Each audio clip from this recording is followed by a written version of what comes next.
Hello everyone, welcome back to our channel How to Tutorials. In today's video, we're going to see how you can customize settings in Spotify. Well, it is a very easy and simple process, so let's dive right into it. So the first thing that you have to do is simply just open your Spotify application. And after opening your Spotify, now you have to go through your profile, for which you can simply tap on the profile icon that you can see in the top left corner right here. So after doing so, here you can see there is the option of settings and privacy.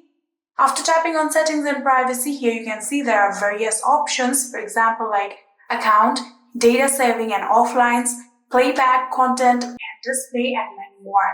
So you can tap on any that you want to customize. For example, if you want to customize your account, you can simply just tap on it.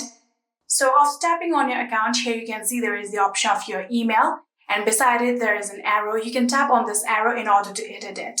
Just like this, here you can see we are now on this page where you can edit your personal information. And if you're done with it, you can simply just tap on Save Profile. And like this, you can customize your account. So in here, there is also the option of data saving and offline. If you want to customize that setting, you can tap on it. And there is also the option of playback. You can tap on playback if you want to customize that. And here you can see there is also the option of content and display. You can tap on content and display. And in here you can see there are various things like app language and create button. So there is also the option of canvas. Here you can see currently it is turned on.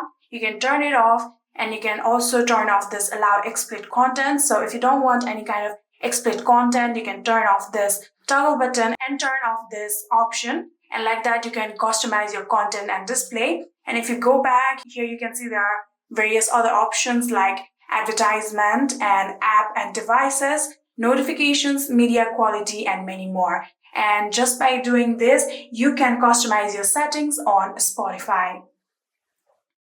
And yeah, that is it. I hope this video was helpful to you guys. If it was, please do not forget to hit that subscribe button and like our video. Thank you so much for watching. See you in the next.